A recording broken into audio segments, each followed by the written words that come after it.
सम्पूर्णमा नमस्कार भन्न चाहन्छु र सबैजनालाई यस फ्रेम ब्लग युट्युब च्यानलमा स्वागत गर्न चाहन्छु। र यति बेला धेरैजनाको अब प्रश्न रहेको थियो एक्जामको नोटिस कहिले आउँछ भनेर। अब सबैजनाको प्रतीक्षाको समय सकिसकेको छ र सबैजनाले अब हिजोबाट फटाफट आफ्नो नामहरू अब एक्जाम कहिले परेको छ भन्ने डेटहरू हेरिरहनु भएको छ। र आजको यस भिडियोमा म तपाईहरुलाई अब एक्जाममा हामीहरूले चाहिँ के कुराहरू गर्नुपर्छ र साथै एक्जाममा ध्यान दिनुपर्ने कुराहरू के रहेका छन् र ठ्याक्कै एक्जाम कहिलेबाट सुरु हुनेछ त भन्ने विषयहरूलाई धेरैजनाले यहाँ सोधिराख्नु भएको कारणले गर्दाखेरि मैले धेरैजनाको चेक पनि गरिसकेको छु र अत्यन्तै धेरैजनाले मेसेज गरिरहनु भएको थियो र आज शनिबार पनि रहेको कारणले गर्दाखेरि सबैजनाको म प्रवेश पत्र प्रेम ब्लग फेसबुक पेजमा इनबक्स गर्नु होला। म सबैजनाको रिप्लाई दिनेछु, सबैजनाको सबै चेक गरिदिनेछु। र आउनुहोस् यो भिडियो सुरु गरौँ र साथै अहिले इपिएस शाखा ग्वारकोबाट नोटिसहरू कहिले आउँछ भन्ने कुराहरूलाई पनि आज यसै भिडियोमा हामी चर्चा परिचर्चा गर्नेछौँ। र यो भिडियो सुरु गर्नुभन्दा पहिला यस प्रेम ब्लग युट्युब च्यानललाई लाइक सब्स्क्राइब गर्नु भएको छैन भने सबैजनाले च्यानल लाइक सब्स्क्राइब गरी सबैजना जोडिनु होला। र आउनुहोस् भिडियो सुरु गरौँ। सबैभन्दा पहिला अब एक्जामको डेट तपाईहरुले आफ्नो सबैजनाले प्रवेश पत्रको त्यो पछाडी सी पछाडीको 8वटा अङ्क राखेर जुन चाहिँ यो याचाडीको वेबसाइटको यो तलपट्टिको उसमा चाहिँ चेक गर्नु 2 नम्बरकोमा चेक गर्नु भयो भने त्यहाँबाट तपाईहरुले आफ्नो त्यसमा क्लिक गरिसके पछाडी यहाँ भित्र आउनुहुन्छ र भित्र आइसके पछाडी चाहिँ यो अप्सन खुल्छ र यहाँनिर रिसिभ नम्बरमा तपाईले 8वटा अङ्क राखिसके पछाडी तपाईको एक्जाम डेट त्यसैगरी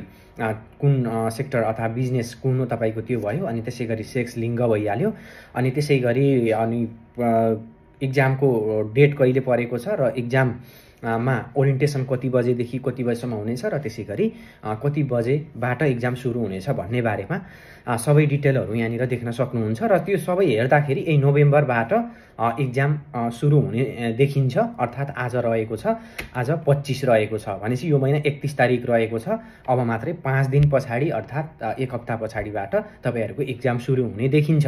र साथै यति बेला अहिले इपिएस शाखा ग्वारकोबाट नोटिस आइसक्ने थियो, हिजो नै आउनु पर्ने नोटिस हो। तर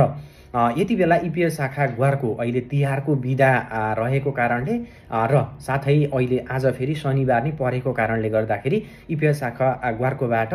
जुन याचाडी कोरियाबाट प्राप्त नोटिसहरूलाई इपिएस शाखा ग्वारकोले आफ्नो वेबसाइटमा सबै नेपालीमा उल्था गरेर के गरेको हुन्छ, अपडेट गराएको हुन्छ। र त्यो नोटिस अहिले प्राप्त हुन सकेको छैन र भोलि आइतबारबाट इपिएस शाखा कार्यालय ग्वारको खुल्नेछ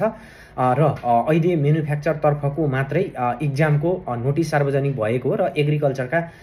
विद्यार्थीले पनि धेरैजनाले प्रश्न गरिराख्नुहुन्छ एग्रिकल्चरको कहिले खुल्छ भन्ने कुराहरू धेरैजनाले सोधिराख्नु भएको थियो। एग्रिकल्चरका अहिले नआत्तिनुहोस्, किन भन्दा एग्रिकल्चरमा यता यो इस्यु डेट पनि अब एग्रिकल्चरको सुरु हुँदैछ जुन चाहिँ पर्सिबाट आज 25 हो भने 26 27बाट 27 देखि 30 सम्म 4 दिन इस्यु डेट रहेको छ। र त्यो इस्यु डेटमा 300-400 अर्थात् 400-500 जनाको इस्यु भयो भने पनि केही रोस्टरमा रहेका विद्यार्थीहरू केही कम हुने देखिन्छ। त्यस पश्चात तपाईहरुको यो रोस्टरमा रहेकाहरू अलिकति कम हुँदै जति कम हुँदै जान्छन् यता अहिले पास भयो एक्जाम दिएर पास हुनेहरूलाई एकदमै फाइदाजनक पनि हुने देखिन्छ। र साथै ओरिएन्टेसन क्लासहरू तपाईहरुको एक्जाममा हुने गर्दछ र त्यो ओरिएन्टेसन क्लास भनेको चाहिँ तपाईहरुको एक्जाम सुरु हुनुभन्दा पहिला एक्जामको नियमहरू एक्जाममा हामीले चाहिँ के कुराहरू गर्नुपर्छ र याचाडीको नियमअनुसार चाहिँ हामीहरू त्यहाँ के कुराहरूको पालना गर्नुपर्छ, कति अनुशासित भएर बस्नुपर्छ, त्यहाँ चिटिङहरू गर्न पाइँदैन, के कुराहरू जस्तो स्मार्ट वाचहरू हामी लगाएर जान पाइँदैन भन्ने कुराहरू अनि क्वेसनहरू कसरी हामीले गर्ने, कस्तो तरिकाले ट्याबमा हामीले पहिलो पटक एक्जाम दिएकाहरूलाई दिनेहरूलाई त अलिकति त्यो बारेमा जानकारी हुँदैन। त्यो विषयहरू एकमुष्ट रूपमा उनीहरूले त्यो तपाईको ओरिएन्टेसन समय रहेको हुन्छ, जहाँनिर यहाँनिर लेखेको छ ओरिएन्टेसन टाइम्स टेकर भनेर त्यहाँनिर लेखेको छ। त्यो समयमा तपाईहरु उपस्थित हुनुपर्छ, अन्यथा भने तपाईहरुलाई एक्जाममा सहभागी गराइने छैन। र तपाईको ए टु जेड तपाई डेटमा यो डेट एक्जाम डेट यहाँनिर दिएको छ, त्यो एक्जाम डेटमा तपाईहरु अनिवार्य रूपमा आफ्नो राम्रोसँग याद गरेर नेपालीमा सम्झिनुहुन्छ कि डेट अर्थात् त्यो इङ्ग्लिसमै सम्झिनुहुन्छ त्यो राम्रोसँग सम्झेर तपाईहरु जानु होला र नबुझेको खण्डमा प्रेम ब्लग फेसबुक पेज छ सबैजनाले पेजमा तपाईहरुले मेसेज गर्नु होला किन भन्दा यता युट्युबमा अलि बढी म त्यति सक्रिय हुँदिन म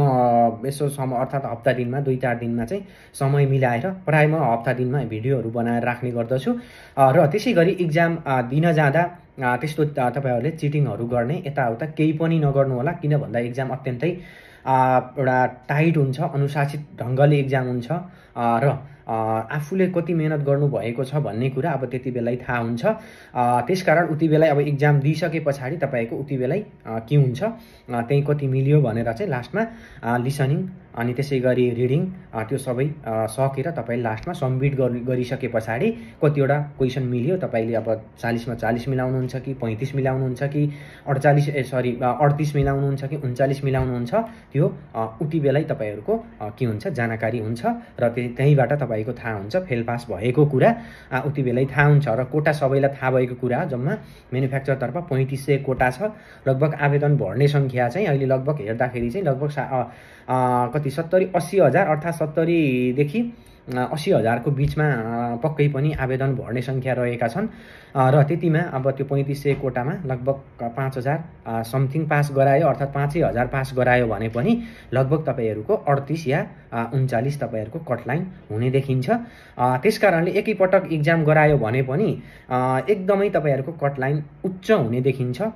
त्यो कारणले सबैजना आफ्नो तयारी त्यही अनुसारले गरेर बस्नुहोस् भन्न चाहन्छु र अब कतिपयको अब नोभेम्बर 6 बाट अर्थात् 11औं महिनाको 6 बाटै एक्जाम सुरु रहेको छ जहाँसम्म लाग्छ मलाई सबैभन्दा पहिलो डेट यही नोभेम्बर 6 नै हुनुपर्छ मैले धेरै जनाको चेक गरे र पहिलो फर्स्ट डेट भनेको चाहिँ यही नोभेम्बर 6 बाटै प्राप्त भएको छ त्यहाँ भन्दा अगाडि चाहिँ मैले देखिन त्यसकारणले अब भोलि नोटिस आउँदाखेरि त्यो सबै कुराहरु हेर्दा खेरि चाहिँ तपाईहरुको के हुन्छ भन्दाखेरि ठ्याक्क समय यो नोभेम्बर 6 बाटै एक्जाम सुरु भयो भने एकदमै समय उपयुक्त रहन्छ तपाईहरु चाहिँ एक्जाम दिन जाँदा धेरै जनाले सोध्नुहुन्छ काठमाडौँ जस्तो 6 तारिख एक्जाम परेकाहरु चाहिँ काठमाडौँ हामी 7 तारिख जाँदा हुँदैन भन्नुहुन्छ तपाईहरु त्यो 7 तारिख गएर हुँदैन किन भन्दा तपाई 2 दिन पहिला काठमाडौँ चाहिँ पुगेको हुनुपर्छ त्यहाँ काठमाडौँ गइसके पछाडी तपाई इपिएस शाखा ग्वारकोमा एक्जाम दिनु भन्दा अगाडि गएर तपाईले चाहिँ के गर्नुपर्ने हुन्छ फिंगर प्रिन्टहरु गरेर तपाईले बायोमेट्रिक क्लास चाहिँ लिनु त्यो बायोमेट्रिक गरेर अनि त्यसपछि तपाईको भोलिपल्ट त्यो बायोमेट्रिक इपिएस शाखा ग्वारकोमा गरेर अनि पासपोर्ट सम्पूर्ण कुराहरु देखाएर तपाईको डकुमेन्टहरु त्यहाँ पनि चेक हुन्छ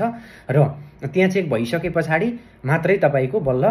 भोलिपल्ट तपाईको समयमै उपस्थित भएर फेरि जुन चाहिँ तपाई भैँसी पार्टी युबिटी हल तपाईहरु ललितपुरमा जानुपर्ने हुन्छ र त्यहाँ गएर एक्जाममा सही समयमा उपस्थित भएर त्यहाँको नियमहरु पालना गरेर एकदमै अनुशासित भएर राम्रोसँग अध्ययन गरेकाहरु पक्कै पनि पास हुनेछन् र अब अलिकति 2026 मा एक्जाम परेकाहरु अर्थात् डिसेम्बरमा यो 2025 को डिसेम्बरमा एक्जाम परेकाहरुले चाहिँ राम्रोसँग अझै मेहनत गर्नुहोस् कतिपयले कमेन्ट गर्नु भएको थियो हिजो अब मैले चाहिँ अझै बुक पनि सकेको छैन भन्ने कुराहरु गर्नु भएको थियो तपाईहरुले पनि राम्रोसँग मेहनत गर्दै जानुहोस् अब त्यो अहिले भएन भने अब अहिले विद्यार्थी धेरै छन् किन भन्दा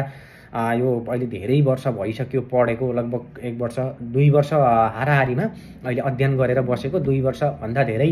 अध्ययन गरेका पनि देखिन्छन् भने कोही 2 वर्ष